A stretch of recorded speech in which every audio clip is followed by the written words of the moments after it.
Have you ever looked at somebody who's really famous and successful and in a position where you wanted to be, and you were driving, listening to them, or looking at their story on Instagram, or looking at any of their body of work, and thinking maybe they're not even that talented, and thinking to yourself, wow, that person is so lucky. I was never that lucky. I will never have that luck. I will never have that job.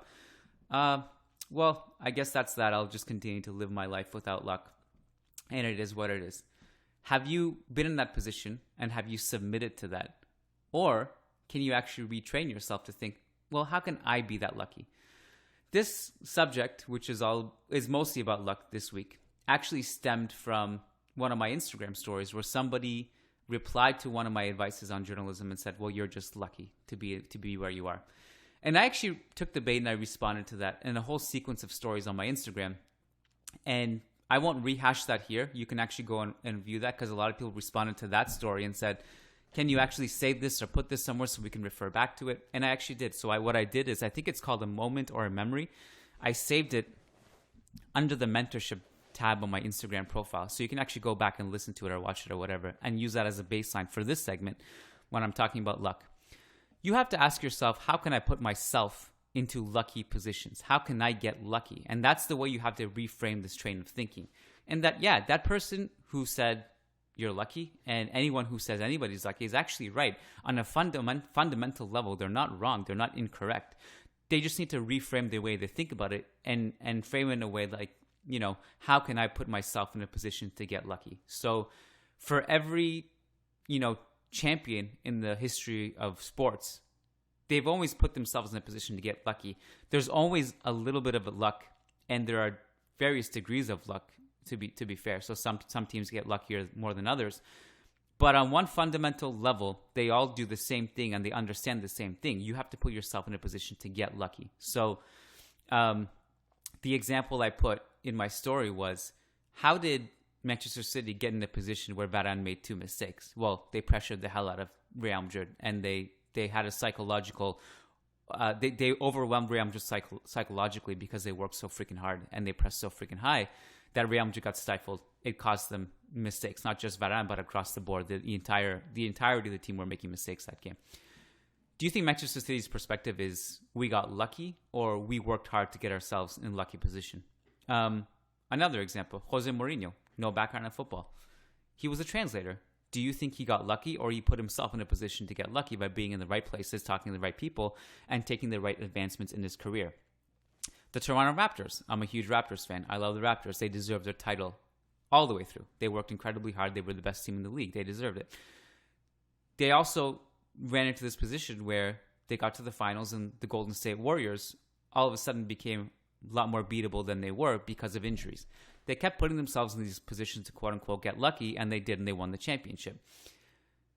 My version of this was, I lived in a small Canadian town. That's where I grew up. And for me, I put a goal with no background in journalism, no background in football at a professional level, and said, I'm going to be sitting at press row at the Bernabeu. And lo and behold, less than 1 year after I set that goal, I was sitting at the Bernabeu, press row, covering the team.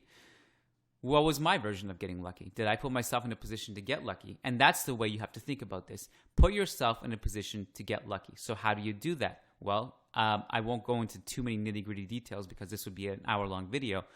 But I will just kind of maybe go over some of the mental mindsets you have to have. And the example I put in my Instagram story was that you have to constantly put the car in drive.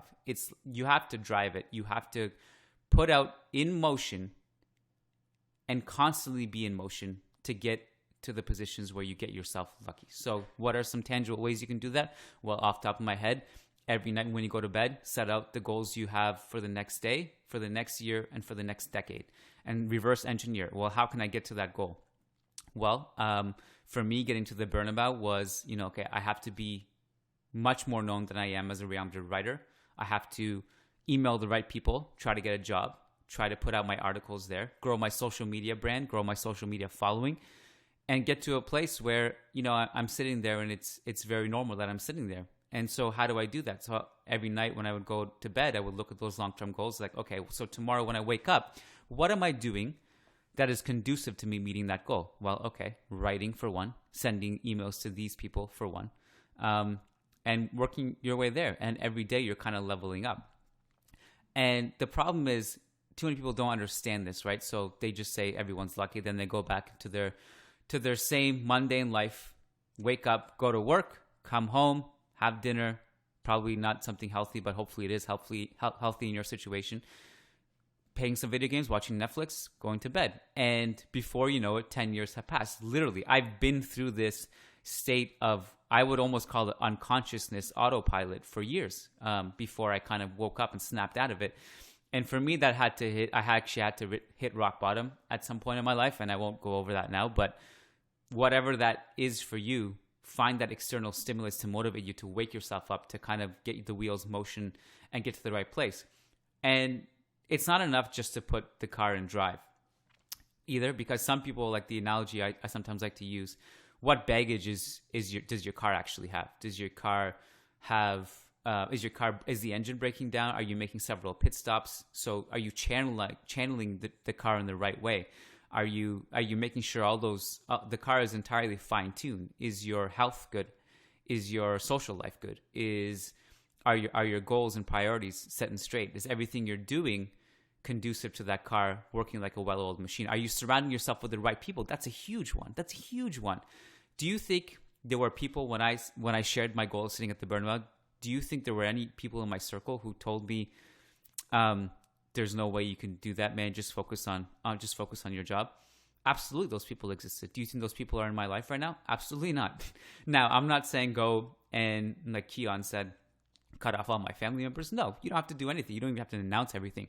All you have to do is just stay focused and do your thing and ignore any outside noise, and just make sure that you're surrounding yourself with the right people who will lift you up constantly, okay? Whether that's mentors online, whether that's people you look up to, whether that's books, whether that's just your friends who are very encouraging, or whoever it is, make sure you're surrounding yourself with those people. Pick 5 people, make a list of 5 people in your life and say, okay, these are the 5 people who give me life and get me closer to my goal. Boom. And then just make sure you stay within that circle, and obviously expand your circle when you want and when the opportunity arises, but don't let anyone in that circle who's going to poison you with negative energy. So that's part of the well-oiled machine. One of the things that people also brought up to me last Journalism Corner, when I talked about, well, are you doing the things behind the scenes that you're supposed to be doing? Are you grinding? Are you doing the things that aren't fun? Are you writing at maybe 1 a.m., 2 a.m.? Are you meeting your deadlines? Are you doing the things that aren't fun? And some people will respond to that and say, or did respond to that and say, well, like, when am I supposed to have fun? How if the point of this is to have fun and it's not fun, should I be doing it? Good points.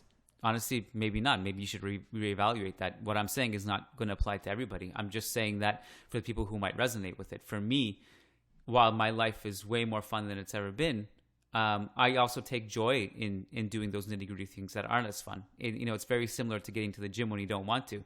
The reward for it is astronomical. There's always a very quick formula you can do in your head. Things that have long-term benefits have short-term difficulties. Things that give you short-term pleasure often have very, very bad punishments on the tail end, on the other side of it, right? So ask yourself, like, if you want to turn your brain off, you want to play video games too, obviously be my guest. And I never discourage that, by the way. I think you should do whatever therapy you need to give yourself. If you need to play video games every now and then play video games every now and then. But some people will take it to the extreme and play video games every day. And I would always say, is your life interesting enough to be a movie? And if it's not, I would reevaluate it. I'd be really, really auditing your life and saying, okay, what is interesting about my life that one day if they were to make a movie about it, would it be interesting? Am I living every day like a movie? It also always amazes me that people can spend so much time playing video games and developing a fantasy character, leveling up that character, gathering resources, becoming good at something. But when it comes to doing that in their real life, they don't do it. So just audit your life. Are you putting the wheels in motion in the right places? If you're so willing to put the wheels in motion, upgrading your character in a video game, are you willing to do that in your path to becoming a journalist? Is everything you're doing conducive to meeting your goals? Audit your life. I know, like, a lot of these Journalism Corner segments aren't actually about journalism, and I'm happy to talk about grammar and stuff and going through and making sure you're following the right formats of your grammatical structure, your paragraph structure, making sure you know when to use colons and semicolons and dashes and hyphens. But ultimately, that's not what's going to get you to succeed in life. This industry and any industry, especially in 2020, is less about proper structure, and it's more about the connections you make and the advancements you make. Like, the world is becoming, for better or worse, more informal. I actually like it. I'm on a quest to deformalize everything. I think we should be taking ourselves less seriously. That's part of the reason why the podcast is fun and it's not so proper. And I've spoken about this a lot. It's not about giving people information. It's about giving people value and emotional spikes and emotional highs. And so you have to make sure internally you structured your life in a way that gets you closer to your goals and gets you closer to being lucky, quote unquote, right? You will never get lucky if you're just going through the motions in your life and you're not sending the right emails, you're not writing the right things, you're not doing things. If you're sitting home playing video games, watching movies all day, guess what? You'll never get lucky. And I feel bad for you. And luck is actually the most beautiful thing because people create their own luck. And that's basically the gist of it. So I hope you found that helpful. I actually, in future segments, I'm looking to get a little bit more nitty gritty into like more tangible things. But I honestly, truly believe the mindset of a lot of people needs to shift. And I can kind of see it in the eyes of people when I have consultation calls with them for my mentorship program.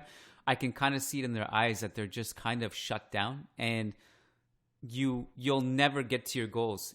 No matter how good your grammar is, no matter how good your writing is, you will never get to your goals if you don't change your mindset about this. And if you're going to be the cynical guy who says you are lucky or this and that, it's not like, you just need to flip your mindset. You need to shift your mindset completely. So that's why I'm so passionate about this Journalism Corner. It's not just about journalism, man. It's I want people to succeed in life, in every aspect of their life. And you're not going to do that if you're going to be cynical and talk to people the way that person kind of slid in my DMs with a cynical message about you're lucky. So get lucky, as the great Daft Punk once said. And the only way to do that is to put yourself in lucky positions and keep the car and drive. If you're not putting yourself in lucky positions, of course you're never going to get lucky. And I'm sure you all want to get lucky, right? So yeah, if you want me to cover anything specific in future Journalism Corner segments, kian@kiansobani.com, and I'll see what I can do. All right, signing off. Take care and get lucky.